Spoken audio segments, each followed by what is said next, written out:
ওই আছিস? হ্যাঁ বল। কলেজ গ্রুপের মেসেজ দেখেছিস? না কেন, কোনো ইম্পর্টেন্ট কিছু নাকি?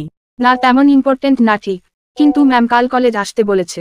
ম্যাম আরও বলল যে কাল সব ইম্পর্টেন্ট কোশ্চেনগুলো বলে দেবে, যেগুলো পরীক্ষায় আসার সম্ভাবনা বেশি। তাই আমি ভাবছি কাল কলেজ যাব। কিন্তু কাল তো শুধু একটাই ক্লাস আছে আমাদের, একটা ক্লাস করার জন্য আবার কলেজ যাব। কাল না গেলে হয় না। তুই দেখলি না ম্যাম কি বলল? কাল সাজেশন দেবে। এবার তুই যাবি কি যাবি না ভেবে দেখ। কিন্তু আমি তো যাচ্ছি। আর তাছাড়া ম্যামের সাথে আমার অ্যাসাইনমেন্ট নিয়ে কিছু কথা আছে, ওটাও কাল শুনে নেব একেবারে। ঠিক আছে, তুই কলেজ যাচ্ছিস যখন আমিও যাবখানে। বাড়ি বসে থাকার থেকে কলেজ গেলে একটা অ্যাটেন্ডেন্স তো পাবো।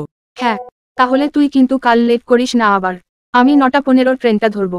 তুই 9:45 মধ্যে স্টেশনে চলে আসিস, তাহলে 10:30 ক্লাসটা অ্যাটেন্ড করতে আর অসুবিধা হবে না। আচ্ছা ঠিক আছে, আমি সময় মতো স্টেশনে পৌঁছে যাবখানে। হুম। Next day morning. ওই তুই কোথায়? হ্যাঁ বল। আমি এই অটোতে বসে আছি, 10 মিনিটের মধ্যে স্টেশন পৌঁছে যাব। তুই কতদূর পৌঁছালি? ভাই এদিকে একটা ঘটনা হয়ে গেছে। ঘটনা হয়ে গেছে মানে? কি ঘটনা? দাঁড়া তোকে প্রথম থেকে বলি। হ্যাঁ।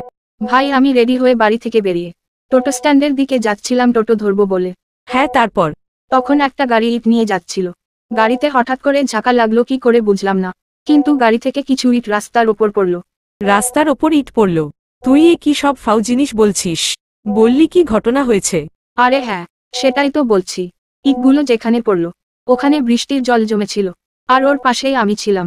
ওই সব জল আমার জামায় এসে লাগলো। ওহো। তারপর আমি বাড়ি চলে এসেছি, আর জামা চেঞ্জ করে যে যাব। কিন্তু পরের ট্রেন হচ্ছে 10টায়, আর ওই ট্রেনে গেলে আমি 10:30 ক্লাসটা অ্যাটেন্ডও করতে পারবো না। আর তারপরে তো আজ আর কোনো ক্লাসও নেই, তাই ভাবছি আমি আজ আর কলেজ যাব না। ওহো, মানে তুই আজ কলেজ আসছিস না? তাহলে আমি একা কলেজ গিয়েই বা কি করব? আমিও যাব না। আরে কেন, তুই যা। ম্যাম সাজেশনগুলো দেবে, তুই নিয়ে নিস, তাহলে আমি তোর কাছ থেকে পড়ে নিয়ে নিতে পারবো। সাজেশন নিয়ে কোনো চাপ নেই, সোমবার কলেজ গিয়ে কারো কাছ থেকে নিলেই হবেখানে। আরে তুই তো অর্ধেকের বেশি রাস্তা চলেও গেছিস, তাহলে একেবারে ক্লাসটা অ্যাটেন্ড করেই আয়। ধুর, তুই যাচ্ছিস না তাহলে আমি একা গিয়ে কি করব? আরে বাবা, তুই তো অটো থেকে নামার সাথে সাথেই তো বাড়ি যাবার জন্য অটো পাবি না, কিছুক্ষণ তো টাইম লাগবে। তার মধ্যে গিয়ে ক্লাসটা অ্যাটেন্ড করে নে।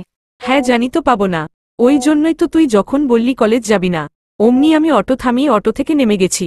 তারপর একটা অটো বাড়ির দিকে যাচ্ছিল, তাতে আমি উঠেও পড়েছি। হয়তো আর 5 মিনিটের মধ্যে আমি বাড়িও পৌঁছে যাব।